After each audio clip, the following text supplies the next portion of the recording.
Welcome back to Oh Wow, That's Why. Every year, millions of tourists squeeze into the Louvre in Paris, elbowing their way through marble halls and centuries of art, just to take a quick selfie with one small painting behind bulletproof glass. It's not big, it's not flashy, but it's the one and only Mona Lisa. Yet here's the twist, that exact painting was once voted the most disappointing masterpiece in the world by a major travel poll. Why? Because seeing her is like trying to meet Beyonce in a mosh pit, chaotic, fast, and way too crowded. So why do people still line up by the thousands to see her every single day? And how did this modest-sized portrait go from obscure Renaissance art to global pop icon? Well, buckle up. Because her journey involves a bizarre theft, a patriotic janitor, a mustache prank, conspiracy theories, and soup. Today, the Mona Lisa, the world's most famous woman who never spoke a word. Let's rewind. Painted around 1503 by Leonardo da Vinci, the Mona Lisa quietly hung in French royal palaces for centuries. When she arrived at the Louvre in 1797, she wasn't the rock star we know today. She was like that early indie band only art nerds followed. Critics respected her, but the general public barely noticed. Most visitors were drawn to massive canvases, dramatic biblical battles, or heroic neoclassical epics. A small portrait of a mysterious woman with no eyebrows just didn't have the same pull. That is, until one man changed everything, with a coat and a closet.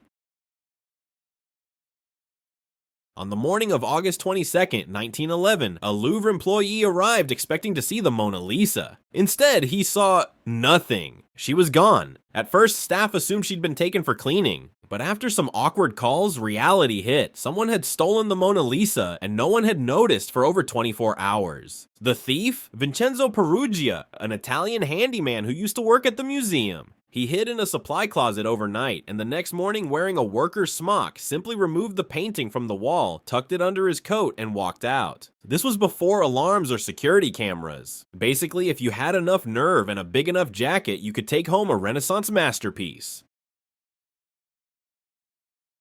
France went into full-blown panic. The museum shut down for a week. Police searched every bag, train station, and coat closet in Paris. Newspapers plastered the Mona Lisa's image across front pages worldwide. Many people saw the painting for the first time on a missing poster. Even Picasso was briefly arrested. Yes, that Picasso, and he was quickly cleared, but the scandal had done its job. The Mona Lisa had officially gone viral. And here's the wildest part. While she was missing, tourists came in droves just to stare at the empty spot where she used to hang. That blank wall got more attention than most actual paintings.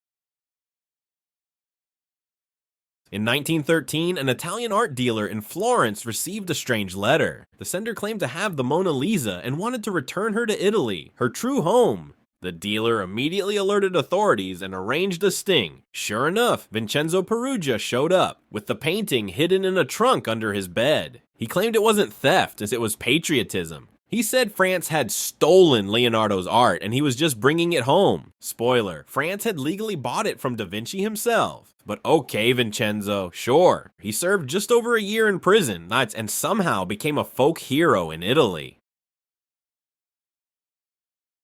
When the painting returned to the Louvre, it was like the homecoming of a national hero. Security was doubled, press coverage exploded. The museum didn't just hang her back up, they built her legend. Mona Lisa wasn't just a painting anymore. She was a story, a mystery, a global obsession, and she's never looked back.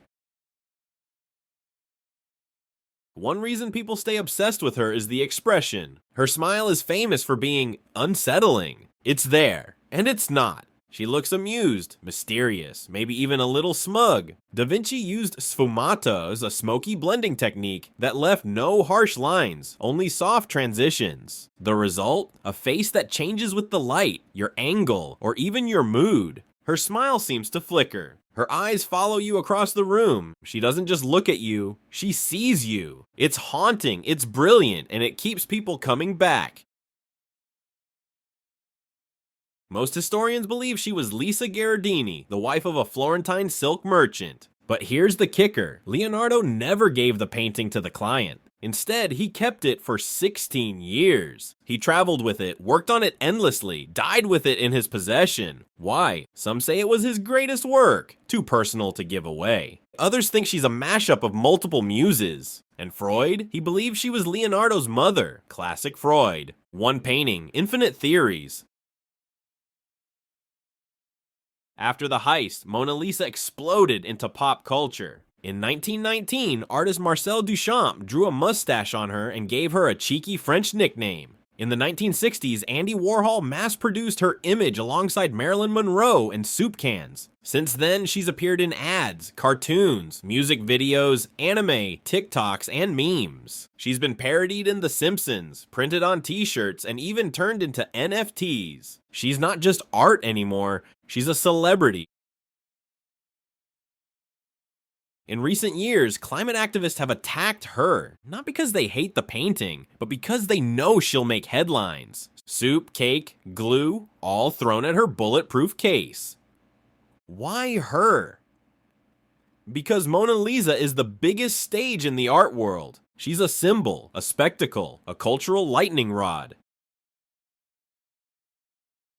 To handle the endless crowds, the Louvre announced plans to build her a new room, 600 square meters, nearly 5 basketball courts, just for her. Why? Because right now the experience is kind of awful. You wait in line for 45 minutes, get 30 seconds to snap a blurry photo, and you're pushed out by the next wave of tourists. She deserves better, so do you.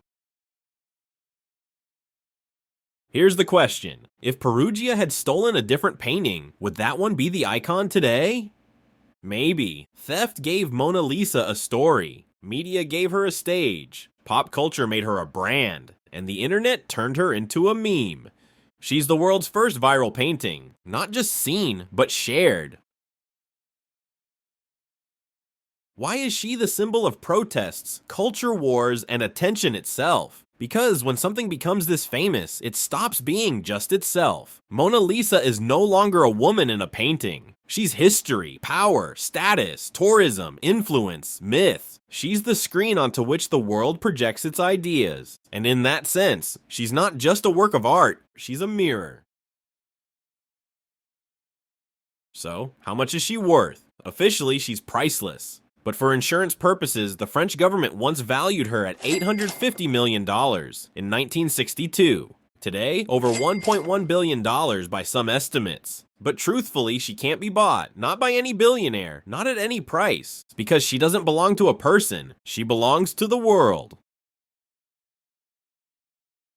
So next time you see her behind the glass, smirking faintly, remember, you're not just looking at a painting. You're looking at a stolen treasure, a media icon, a pop legend, and a billion-dollar enigma. Still think she's just a painting? Let us know in the comments. If Mona Lisa could talk, what do you think she'd say to us today? And would she be proud of becoming the world's most patient celebrity? If you like this video, give it a share, especially with that one friend who says museums are boring. Thanks for watching. Oh wow, that's why. Where learning feels like Reddit threads, but better illustrated. See you next time.